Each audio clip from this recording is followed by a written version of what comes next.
إن الحمد لله نحمده ونستعينه ونستغفره ونعوذ بالله من شرور أنفسنا ومن سيئات أعمالنا. من يهده الله فلا مضل له ومن يضلل فلا هادي له. ونشهد أن لا إله إلا الله وحده لا شريك له ونشهد أن محمدًا عبده ورسوله. أما بعد فإن خير الحديث كتاب الله وخير الهدي هدي محمد صلى الله عليه وسلم وشر الأمور محدثاتها وكل محدثة بدعة وكل بدعة ضلالة وكل ضلالة في النار. أعوذ بالله من الشيطان الرجيم. بسم الله الرحمن الرحيم. يا أيها الناس اتقوا ربكم الذي خلقكم من نفس واحدة وخلق منها زوجها وبث منهما رجالا كثيرا ونساء واتقوا الله الذي تساءلون به والأرحام إن الله كان عليكم رقيبا. يا أيها الذين آمنوا اتقوا الله حق تقاته ولا تموتن إلا وأنتم مسلمون. يا أيها الذين آمنوا اتقوا الله وقولوا قولا سديدا يصلح لكم أعمالكم ويغفر لكم ذنوبكم ومن يطع الله ورسوله فقد فاز فوزا عظيما. فأعوذ بالله من الشيطان الرجيم. بسم الله الرحمن الرحيم. قاف والقرآن المجيد بل عجبوا أن جاءهم منذر منهم فقال الكافرون هذا شيء عجيب أئذا متنا وكنا ترابا ذلك رجع بعيد قد علمنا ما تنقص الأرض منه وعندنا كتاب حفيظ بل كذبوا بالحق لما جاءهم فهم في أمر مريج أفلم ينظروا إلى السماء فوقهم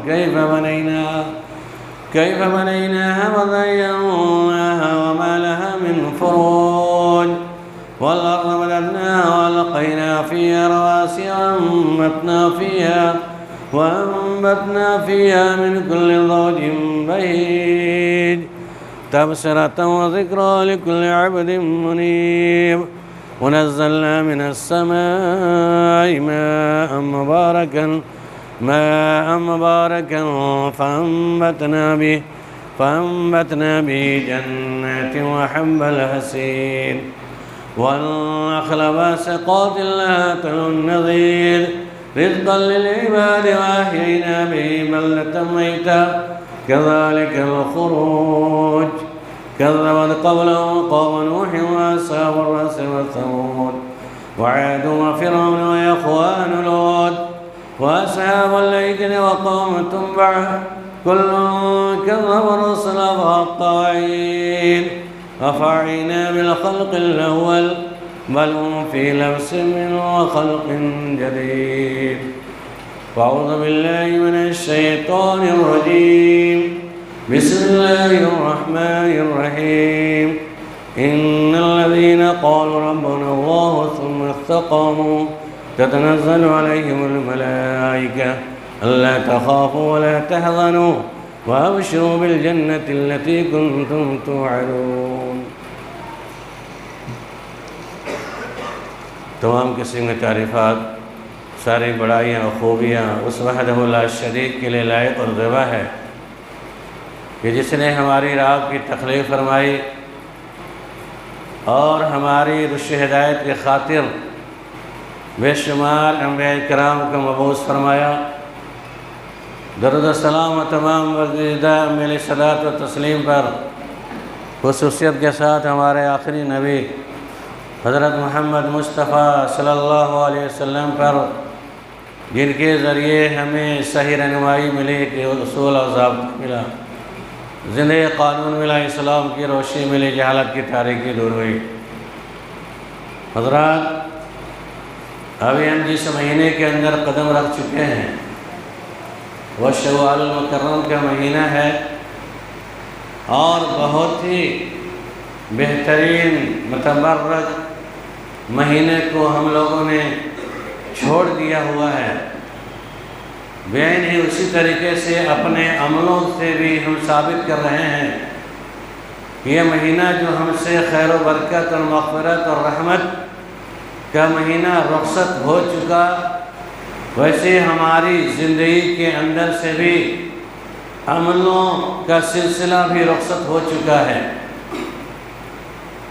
جیسا کہ مشاہدے سے بات ثابت ہو رہی ہے، ہر بستی کے اندر جائیے یا شہروں کے اندر کم و بیش کچھ لوگ نظر آ رہے ہیں، لیکن بستیوں کے اندر، اور میں اس لیے کہہ رہا ہوں کہ آج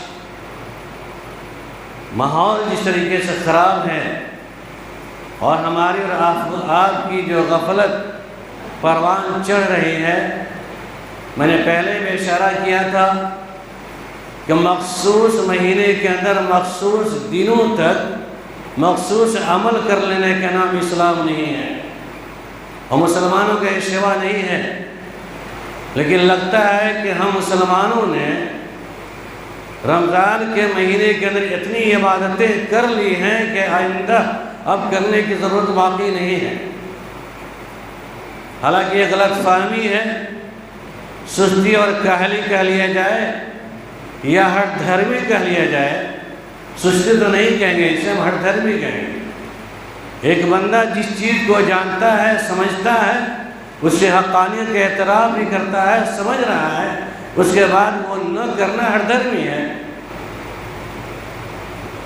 ان الذین قالوا ربنا اللہ ثم استقاموا، بے شک جن لوگوں نے کہا کہ ہمارا رب اللہ ہے، ثم استقاموا، پھر اس پر ڈٹ گئے، اڑ گئے اور جم گئے، یعنی استقامت کا پیغام اللہ رب العالمین اس آیت کے اندر ہم مومنوں کے دے رہا ہے کہ مومنوں، جو تم ایمان لائے ہو اللہ کی ذات و صفات پر، رسول کی رسالت پر، بعد بعد الموت پر، اور تمہارا ایمان مضبوط ہے، جس طریقے سے رمضان کے مہینے کے اندر ہم نے عبادتیں کی، استقامت کے ساتھ، مداومت کے ساتھ ہمیں اس کی برتی ہے، ویسے ہی پوری زندگی تک اس پر قائم و دائم رہنے کی ضرورت ہے۔ اور جو لوگ اس بات کے اعتراف کرتے ہیں کہ ہمارا رب اللہ ہے، اور ہم میں کے سارے حضرات اعتراف کرتے ہیں الحمدللہ کہ ہمارا پروردگار اللہ ہے، کہ ثم استقاموا، پھر ڈٹ گئے، جم گئے، اس کے لیے فرشتے نازل ہوتے ہیں اور اس کے لیے خوف اور غم سے نجات دینے کی خوشخبریاں سناتے ہیں، جنت کی خوشخبریاں سنائی جاتی ہیں۔ وَأَبْشِرُوا بِالْجَنَّةِ الَّتِي كُنتُمْ تُوعَدُونَ، یہ فضیلتیں ان کے لیے ہے جو لاکھ مصائب آتے چلے جائیں، مصیبتوں کو جھیلنا برداشت کر لیں، لیکن اللہ رب العالمین کی عبادت و ریاضت سے ذرہ برابر بھی ادھر ادھر نہ ہو۔ استقامت کہتے ہیں نا پے در پے۔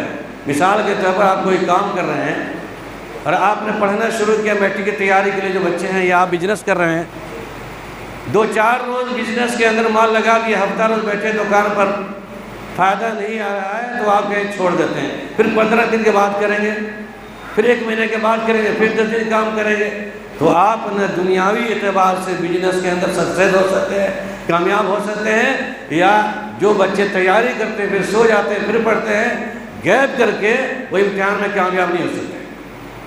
ویسا ہی دین کا مسئلہ ہے، جس عبادت کا مطالبہ رب العالمین نے ہم سے کیا، وَاعْبُدْ رَبَّكَ حَتَّىٰ يَأْتِيَ الْيَقِينُ، تم اس پروردگار کی عبادت کرو یہاں تک کہ موت آ جائے۔ یقین سے مراد موت ہے، موت سے آمد کے قبل ہمیں اور آپ کو سب کی عبادت اور ریاضت کے اندر اپنی زندگی گزارنی پڑے گی۔ ان صلاتی و نسکی و محیای و مماتی للہ رب العالمین، بے شک میری نماز، قربانی، میری زندگی، میری حیات، میری زندگی، یعنی میری زندگی اور میری موت سب للہ رب العالمین، اللہ کے لیے۔ کب تک؟ جب یقین موت کا نہ ہو جائے، موت نہیں آ جائے۔ لیکن ہم لوگوں نے رمضان میں اتنی عبادتیں کر لی ہیں کہ نماز جو فرائض میں سے ہے، اور اس کے تاریک صلاۃ کفر ہے، بڑے مسائل ہے، اس نماز کو ہم نے رمضان کے اختتام تک ہم نے ختم کر دیا، اور یہ ساری فضیلتیں ہم نے سن لی ہیں عید کے نماز کے اندر، خطبہ عید کے اندر امام صاحب نے خطبہ دیا ہوگا کہ آج یہ ایسا دن ہے جس کے اندر تمام حاضرین کی رب العالمین مغفرت کر دیتا ہے، صحیح جیسے بچہ ماں کی پیٹ سے پیدا ہوتا ہے۔ اور ہم خوش ہو گئے، عید کی نماز کی ادائیگی کر لی ہم نے عید کی نماز کی ادائیگی کر لی، رب العالمین ہمارے سارے گناہوں کو بخش دیا ہے، اور ہم نے ایکسٹرا بیلنس رمضان میں رکھ لیا ہوا ہے، پھر 11 مہینے جیسے چاہے کرتے چلے جائیں۔ اور آپ کا یہ نظریہ ہے، آپ کا ایمان ہے، تو آپ کی ایمان کے اندر کھوٹ ہے۔ ایک مسلمان کے لیے کبھی بھی جائز نہیں ہے کہ آپ اپنے عملوں کا سلسلہ عید الفطر کے بعد منقطع کر دیں، نہیں، جائز نہیں ہے۔ اور عید جیسا کہ محسوس کرتے ہیں نا، یہ جو خطبہ میں باتیں آئی ہوگی، عید ہم یہ سمجھتے ہیں کہ چلو رمضان ختم ہوا، روزے رکھ لیے اور عید کے دن نئے نئے کپڑا پہن کر چلے آئے اور 2 گانا نماز پڑھ لیا، امام صاحب نے دعا کر دیا، ہم لوگ کے بخشش ہو گئے، پھر ہم آزاد ہیں۔ عید ان کے لیے نہیں ہے۔ لیس العید لمن لبس الجدید، العید لمن خاف بالوعید، لیس العید لمن رکب المطایا، العید لمن ترک الخطایا۔ عید ان کے لیے نہیں ہے جو عیدگاہ کے اندر نیا کپڑا پہن کر کے عیدگاہ میں حاضر ہو جائے، بلکہ عید اس کے لیے ہے جو اپنے آخرت کے وعید سے ڈر جائے۔ جب تک آپ کے دلوں میں خشیت الہی پیدا نہیں ہوگی، آپ کے دلوں میں جہنم کی وعید کی سختیاں نہیں بسیں گی، یا آپ جہنم کے عذاب سے اپنے دل میں جب تک ڈر اور خوف محسوس نہیں کریں گے، لباس فاخرہ پہن کر جمعے میں آ جائیں، عید کی نماز کی ادائیگی کر لیں، صدقہ خیرات کی بوچھار کر دیں اور یہ تصور کریں ہماری مغفرت ہرگز نہیں۔ عید یقیناً ایسے لوگوں کے لیے عید ہوا کرتی ہے جس کے اپنے آپ کو اندر ڈر محسوس ہو جائے کہ میرا پروردگار عالم جو رمضان کے مہینے کے اندر دیکھ رہا تھا وہی رب رمضان کے اندر بھی ہے، وہی رب رمضان کے مہینے کے بعد بھی ہے، وہی خالق مالک ہمارا ہے، 11 مہینے تک ہماری نگہبانی کر رہا ہے۔ یہ تصور پیدا کرنے کی ضرورت ہے۔ اور آپ نے تصور کیا ساری برائیوں کو ہم نے چھوڑا، ترک حرام کو چھوڑ دیا، ترک حلال کو چھوڑا، حلال کام کو بھی آپ نے چھوڑا تھا اس بنیاد سے، اس مقصد سے کہ رب راضی ہو جائے، الحمدللہ۔ لیکن اگر یہی نظریہ ہے کہ رمضان تک محدود کر لیا تو ہرگز جائز نہیں ہے، بلکہ نظریہ ہونا چاہیے کہ آپ کے اندر تقوی کی صلاحیت پیدا نہیں ہوئی ہے، 11 مہینے کے عبادت سے سمجھ لیے کہ رمضان کے بھوکے پیاسے رہنے کے علاوہ کچھ حاصل نہیں ہوا ہے، کیونکہ اس کا مقصد ہی لعلکم تتقون، روزہ رکھنے کا مقصد رب العالمین نے بیان کیا تمہارے تقوی پرہیزگاری ہو جائے، لہذا یہ رمضان ہمیں پیغام دے کر گیا ہے۔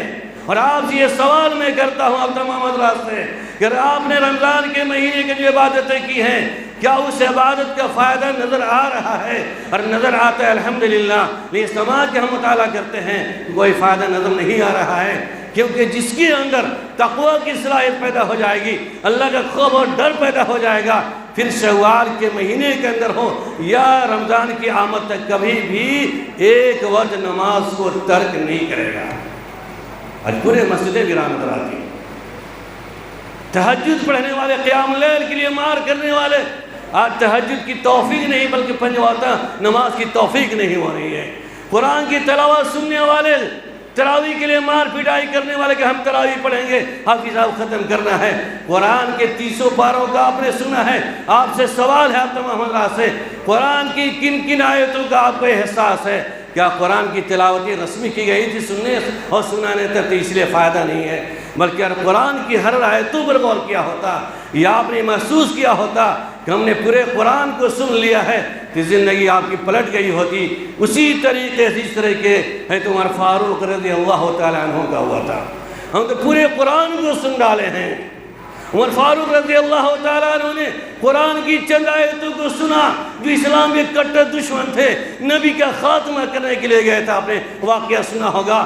عبرت کے لیے میں اسے اشارہ دینا چاہتا ہوں، عمر فاروق رضی اللہ تعالیٰ عنہ جو اسلام کے دشمن، نبی کے دشمن، نبی کے خاتمہ کرنے کے لیے جا رہے ہیں کہ آج محمد کا میں سر قلم کر دوں گا، لیکن جب جاتے ہیں گھر کے اندر بہنوئی کی قرآن کی تلاوت کو سنتے ہیں، قرآن کی تلاوت کو سننے کے بعد جب جاتے ہیں اندر بہن کو مارتے ہیں، بہنوئی کو مارتے ہیں، لیکن اس کے دل کے اندر قرآن کی وہ آیت گر گئی لہذا مارنے کے بعد جب غصہ ٹھنڈا ہوا کہا بتاؤ تم لوگ کیا پڑھ رہے تھے؟ تاہا ما انزلنا علیک القرآن لتشقى، اس ایک آیت نے عمر فاروق رضی اللہ تعالیٰ عنہ جو دشمن اسلام تھے، دشمن نبی تھے، ان کے دلوں میں اتنا اثر کیا اس ایک آیت نے کہ آپ اسلام قبول کرنے مجبور ہو گئے۔ تو کہا مجھے پڑھ کے سناؤ تم کیا پڑھ رہے تھے؟ ان کی بہن نے کہا کہ نہیں، تم جیسے ناپاک تمہیں نہیں پڑھ سکتی، بلکہ جاؤ تم غسل کرو۔ وہ جاتے ہیں غسل کرنے کے لیے، ان کی بہن کہتی ہے میں نے تو ظاہری طور پر اس کو میں نے پاک کرنے کی تلقین کر دی ہے، لہذا رب العالمین کے دربار میں دعا کرتی ہے بار الہ آج میرے جس طرح اپنے بھائی کے لیے میں نے پاکی صفائی کا اہتمام کیا ہے، لہذا میں تجھ سے سوال کرتی کہ بار الہ اس کے دلوں کو تو پلٹ دے۔ چنانچہ جب وہ آتے عمر فاروق اور آنے کے بعد قرآن کی آیت کو سنتے ہیں، سننے کے بعد نبی صلی اللہ علیہ وسلم کے دربار میں پہنچتے مسجد نبوی میں، صحابہ کرام گھبرا رہے ہیں، اللہ کے نبی صلی اللہ علیہ وسلم عمر آ رہے ہیں۔ آپ صلی اللہ علیہ وسلم نے کہا گھبرانے کی کوئی بات نہیں ہے، اگر اس کی نیت خالص ہوگی آج وہ اسلام قبول کر کے جائے گا، اور نیت میں فتور اور قدرت پیدا ہوگی تو آج اسی کے تلوار سے اس کا سر قلم کیا جائے گا۔ جانے کے بعد اللہ کے نبی صلی اللہ علیہ وسلم کے سامنے جاتے ہیں اور اسلام قبول کر لیتے ہیں۔ میرے بھائی یہ بزرگوں دوستو، اپنے ضمیر کو ٹٹولو اور فیصلہ کرو کہ ہم نے 30 پارہ قرآن کی پوری آیتوں کو رمضان میں سنا ہے، تراویح کے اندر ہمارا دل کیوں نہیں پسند رہا ہے؟ ہمارے تقوی کی صلاحیت کیوں کر پیدا نہیں ہوئی؟ ہمارے نماز کی محافظت کی صلاحیت کیوں کر نہیں پیدا ہوئی ہے؟ کیونکہ ہمارا ایمان مخصوص مہینے تک محدود تھا، مخصوص ایام کے اندر محدود تھا۔ ہم نے پہلے ہی نیت کی تھی کہ رمضان کے بعد تو آزادی مل جائے گی، روزے چھٹکارا مل جائے گا۔ ہم نماز کی پابندی کی، بے شمار واقعات ہیں، بے شمار واقعات ہیں۔ ایک وقت کی نماز نے لوگوں کے دلوں کا کایا پلٹ دیا ہے، اور وہ دعا بھی کر رہے ہیں، دعا بھی نہیں کرتے ہیں بہرحال، اور تقوی کی صلاحیت نہیں پیدا ہوئی ہے تو سمجھ لیں آپ کی عبادت ایک مہینے کے رائے گا چلے گئی، اور آپ کے ظاہری طور پر ہو، آپ کی زبان کی محافظت نہیں ہوئی ہے۔ یہ رمضان کے مطالبہ یہ کر رہا تھا کہ رمضان کے بعد آپ کی ہم سب کی زبان کی محافظت ہونی چاہیے تھی، کیونکہ اللہ کے نبی صلی اللہ علیہ وسلم بیان کیا تھا نا، من لم يدع قول الزور فلا حاجة لله يدع طعامه وشرابه۔ شاید کی اس حدیث پر ہم نے غور نہیں کیا، اور غور کیا ہوتا تو روزے کی مقبولیت ہوئی ہوتی، جب روزہ مقبول ہو گیا ہوتا کہ یہ اس ایام کے اندر ہم زبان سے جو گالی بک رہے ہیں، غیبت بیان کر رہے ہیں، شکوہ شکایت جو کر رہے ہیں، یہ ختم ہو گیا ہوتا۔ کہ رمضان کے روزے کا مقصد ہی یہی ہے کہ آپ کی زبان کی محافظت پر کنٹرول ہو جائے، آپ زبان سے کنٹرول کر لیں، یہ بس ساری برائیاں ختم ہو جائے۔ یہ بھی پیغام دے رہا ہے آپ کے لیے کہ آپ کے اندر یہ برائیاں نہیں ختم ہوئی ہے تو رمضان کا معنی اور روزہ رکھنا بے سود بے معنی رہ گیا۔ آپ کے اندر صدقہ خیرات کی صلاحیت پیدا ہوئی یا نہیں ہے؟ چند سوالات ہیں، چند طرح اشکالات ہیں، اور جوابات بھی اسی کے اندر ہیں، محض اس بنیاد پر کہ آپ کے عملوں کے اندر خلوص رہا، آپ نے سید دل سے نیت سے روزے کی نماز کی ادائی کی تھی تو الحمدللہ اس کی زندگی سنور گئی ہوگی۔ لیکن ظاہری طور پر دکھلانے کے لیے یا سماجی اعتبار سے نماز کی ادائی کی ہے تو یہ فائدہ ہونے کے بلکہ اس کو استقامت نہیں کہتے ہیں۔ جب استقامت کی صلاحیت پیدا نہیں ہوئے تو آپ ابشر بالجنہ کے حقدار نہیں ہو سکتے ہیں، جنت نصیب نہیں ہو سکتی ہے، کیونکہ اس کے خلاف آپ ہمارا جو آپ کا عمل ہے کہ رمضان کے بعد نماز چھوڑتے ہیں، اس کے بارے میں وعید ہے، وعید فویل للمصلین الذین هم عن صلاتهم ساہون الذین هم یراؤون۔ ویل ہے، جہنم کا طبقہ ہے، بربادی ہے، ہلاکت و بربادی ہے۔ ویل جہنم کا طبقہ بھی کہتے ہیں، بربادی ہے اس کے لیے، جہنم ہے اس کے لیے جو نماز میں سستی برتتے ہیں۔ سستی کا مطلب یہی ہوتا ہے کہ ہم نے ظہر کی نماز ادا کر لی، جمعے کی نماز ادا کر لی، پھر عصر میں نظر نہیں آئیں گے، عشاء کی نماز ادا کر لی، پھر ہم فجر میں نظر نہیں آئیں گے، ہفتے میں 2-4 روز پڑھ لیا، 4 روز چھوڑ دیا۔ یہ سستی ہے، غفلت ہے، اسے تعبیر حدیث کے اندر کی گئی ہے، قرآن کے اندر، اور ہم تو اس کو نہیں مانتے۔ یہ سستی نہیں ہے، دھڑلے سے 5 وقت نماز کو چھوڑ دینا، یہ سستی نہیں ہے، بلکہ ہر دھرمی ہے، ضد پنا ہے کہ نہیں ہم نے ٹھان رکھا ہے کہ نماز رمضان میں ہی پڑھیں گے، اس کے درمیان کوئی مجھے ہلا نہیں سکتا ہے، مجھے ڈھلا نہیں سکتے، ہم ڈھکائی کے ساتھ زندگی گزار رہے ہیں۔ میرے بھائیو بزرگوں، ان الذین قالوا ربنا اللہ ثم استقاموا، استقامت کی بے شمار مثالیں ہیں۔ آج استقامت سے ہم اور آپ جو ہٹتے ہیں اس کی دو وجہ ہوا کرتی ہے، ایک خوف اور دوسرے لالچ۔ کسی بھی کام کے اندر آپ کو ڈر محسوس ہو جائے گا، آپ نہیں کر پائیں گے۔ یہ زیادہ کی لالچ ہو جائے آپ نہیں کر پائیں گے، برباد ہو جائیں گے آپ۔ آج جو ہم دین سے جو ہٹ رہے ہیں،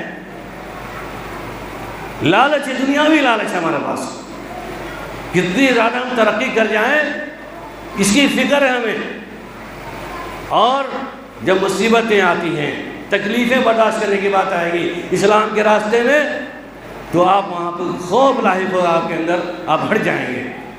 کیونکہ معمولی جو آزمائشیں ہمارے پاس ہے، وَلَنَبْلُوَنَّكُمْ بِشَيْءٍ مِنَ الْخَوْفِ وَالْجُوعِ وَنَقْصٍ مِنَ الْأَمْوَالِ وَالْأَنْفُسِ وَالثَّمَرَاتِ وَبَشِّرِ الصَّابِرِينَ۔ یہ آزمائشیں ہمارے لیے ہیں، ہم تمہیں ضرور آزمائیں گے۔ خوف دے کے دشمنوں کا، آج دشمنوں کا خوف ہے نا، فلاں حکومت آ جائے گی، فلاں ایسے کر رہا ہے، فلاں ملک ایسے مار رہا ہے، یہ خوف ہے۔ اس کے سامنے حق بات نہیں بول سکتے۔ المیہ تو یہ ہے کہ مسلمان غلط کرتا ہے، ہمارا بھائی سماج میں رہنے والا غلط کام کر رہا ہے، اتنا ڈر اور خوف پیدا ہو جاتا ہے کہ ہم اس کو روکنے کی کوشش نہیں کرتے۔ کیوں؟ روکیں گے تو برا مان جائے گا، ہم اس کو منع کریں گے ناراض ہو جائے گا۔ یہ خوف ہمارے دلوں میں ہے کہ حق ہم پرچار نہیں کرتے، عمل بھی نہیں کرتے۔ یہ بندے مومن نہیں ڈرنے والا ہوتا ہے، جو مومن اللہ کے دوست ہوتے ہیں وہ ڈرنے والے نہیں ہوتے ہیں۔ دنیاوی اعتبار سے ہو، جتنی مسائل تکلیفیں جب آنی ہوگی آئے گی، ڈر پیدا ہوگا صرف رب العالمین سے آخرت کی بنیاد پر۔ لیکن ہم جب چھوڑ دیتے ساری چیزوں کو، ڈر پیدا ہو رہا ہے۔ بہرحال ایک مومن کی علامت ہے، مومن کے لیے صرف اللہ رب العالمین سے ڈرنے کی ضرورت ہے اور کسی سے نہیں۔ اس لیے اگر ہم دنیاوی آزمائش میں اب کامیاب ہو جاتے ہیں، تکلیفیں ہوتی ہیں، بچے کے عدم حصولیابی، رزق کے عدم حصولیابی، آج ہم غیروں کا سہارا لیتے ہیں۔ ہما قدر اللہ کا قدر ہی، ہم نے اللہ قدر کو جانا ہی نہیں کہ اللہ کون ہے۔ ایک بندہ دنیاوی زندگی کے اندر رزق کی تنگی یا بیماری مصیبتیں آتی ہے، وہ غیر اللہ کا سہارا لیتا ہوا نظر آتا ہے۔ آپ نے دیکھا ہوا سماج کے اندر 10 سال بال بچہ نہ ہو شادی کے بعد، دیکھیں نا مزار پر حاضری کس طرح ہوتی ہے۔ بیٹا دینے کے لیے دولے شاہ، رزق دینے کے لیے شکر گنج شاہ نظام الاولیاء، حضرت روا، سارے بیٹھے ہوئے ہیں، قبروں کی طرف پڑے ہوئے ہیں، اور ان کے ماننے والے مشرکین مسلمانوں کی ایمان اور عقیدے کو خراب کرتا ہوا نظر آتا ہے۔ یہ مسلمان اپنے آپ کو گوارا کر لے گا، دین کے اندر روزی کی تلاش میں نکلا، رزق مہیا نہیں ہو پایا، اور کوئی تہاری نہیں ملی، کوئی کامیابی نہیں ملی، وہ بندہ اس بات کے اعتراف کر لے کہ رب العالمین آج تیرے طرف سے یہ نصیب ہوئی ہے کہ آج پیسہ مجھے نصیب نہ ہوا ہے، آج بھوکے رہنا گوارا کر لیں گے، لیکن سود اور بیاج میں ایک پیسہ لے کر کھانا گوارا نہیں کریں گے۔ یہ غیر اللہ کے سامنے ہاتھ پھیلاتے ہوئے ہم نظر نہیں آئیں گے کہ رب العالمین اسے بھوکے نہیں مارے گا۔ لیکن آج ہماری پریشانی یہ ہے کہ ہم تھوڑی سی مصیبت کا شکار ہوتے ہیں، غیر اللہ کا سہارا لینا شروع کرتے ہیں، جو شرک کے باتیں آگے نکل جائیں گے۔ میرے کہنے کا مطلب یہ ہے کہ ان الذین قالوا ربنا اللہ ثم استقاموا، استقامت میں رہتی ہے۔ رمضان کی 1 مہینے تک اس طرح ڈٹے رہے، جمے رہے، پورے 11 مہینے تک آپ ڈٹ جائیے کہ ہم ایک وقت کی نماز نہیں چھوڑیں گے، اپنی زبان سے گالی نہیں دیں گے، اپنے ہاتھ سے کسی بھائی مسلمان کو نہیں ستائیں گے، کسی کا مال ناجائز نہیں لیں گے، سود بیاج سے کچھ سے دور رہیں گے، اور رب العالمین سے رزق طلب کیجیے، حلال رزق انشاءاللہ سارے راستے آسان ہوں گے۔ اور اس پر جمنے کے لیے صحابہ کرام کی بے شمار مثالیں، تاریخ موجود ہے، وقت کی قلت ہے، اور طرح طرح کی آزمائشیں آئی، جان سے مار دیے گئے، لیکن رب العالمین کی وحدانیت سے انکار نہیں کیا، اپنی عبادتوں کے اندر کسی طرح کی رکاوٹیں نہیں آنے دی۔ جنگلوں کے اندر سفر کر رہے ہیں، پہاڑوں پر سفر کر رہے ہیں، جنگ کے حالات میں بھی پھر بھی نماز کو ترک نہیں کیا صحابہ کرام نے۔ ساری تاریخ آپ کے سامنے موجود ہے، جنگ کے حالات کے اندر دشمنوں کا وار ہو رہا ہے، تیر کی بوچھار ہو رہی ہے، اس وقت آپ نے نماز کو نہیں چھوڑا ہے۔ صحابہ کرام نے جنگ بندی کے اندر سب بندی کر کے جماعت نماز پڑھے گی، دوسری جماعت دعائیں کرتی ہوئی نظر آ رہی ہے، تاریخ موجود، حدیث موجود ہے۔ لیکن مسلمانوں بتاؤ کون سی دلیل تمہارے پاس ہے 11 مہینے نماز چھوڑنے کے لیے؟ اگر تم نے نماز ترک کی ہے تو ایک بھی دلیل اگر دکھا دو میرے سامنے، اس میں میرا رسول میں دوبارہ چڑھنے کی کوشش نہیں کروں گا۔ اگر اللہ کا ڈر و خوف ہے، تمہیں جہنم کا خوف ہے، جہنم کے عذاب اور سختیوں کا خوف ہے، تو اللہ کے واسطے اپنی زندگی کی تبدیلی لاؤ اور اپنے رب العالمین سے دعا کیا کرو، ربنا لا تزغ قلوبنا بعد إذ هديتنا وهب لنا من لدنك رحمة۔ دعائیں کیا کر رب العالمین کہ ہمارے دلوں کو مت پھیر دینا قاضی کی طرف۔ آج یہ نتیجہ ہے کہ دعاؤں سے صدور ہے۔ آج ہمیں اس بات کی توفیق نہیں مل رہی ہے کہ آپ دعا کریں قیام رب العالمین کے سامنے، اللہم ثبت قدمی، اللہم ثبت قلبی علی دینک وطاعتک، کہ اللہ میرے قلب کو، میرے دلوں کو اپنے دین پر ثابت قدمی عطا فرما دیں۔ کتنے مرتبہ کتنے لوگ دعا کر رہے ہیں؟ نہ تو ہم عذاب قبر سے دعا مانگتے ہیں، نہ عذاب حشر ربنا آتنا فی الدنیا، اور نہ اللہم انی اعوذ بک من عذاب القبر وعذاب الحشر۔ اللہ کے نبی صلی اللہ علیہ وسلم بہترین دعا سکھلا گئے، آپ صلی اللہ علیہ وسلم معمول تھا دعاؤں کو کرنے کا، ہم ایک مرتبہ دعا نہیں مانگتے۔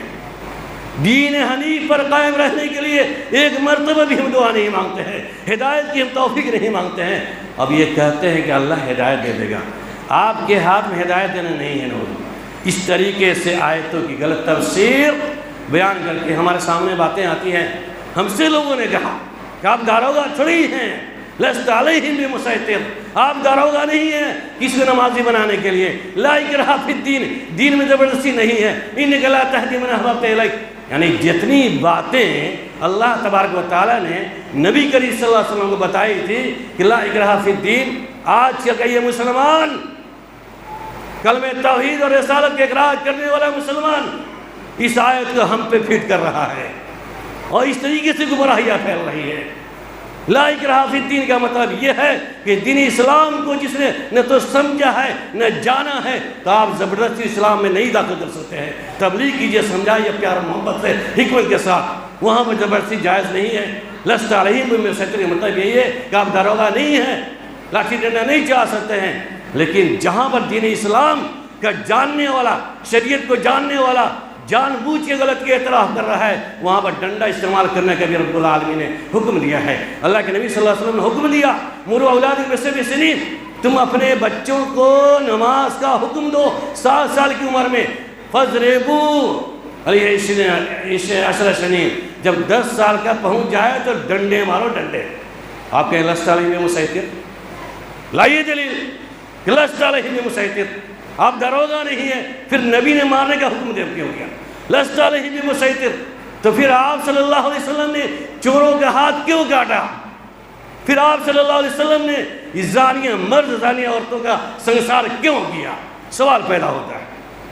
کیونکہ ایمان قبول کر لینے کے بعد کوئی سے حدود کی پامالی کرتا ہے، اللہ کے حدود کو توڑنے کی کوشش کرتا ہے، اس پر باب الحدود، آپ حدیثوں کے اندر پڑھیں، کتاب الحدود پڑھیں، حد نافذ کیا گیا کہ نہیں کیا گیا۔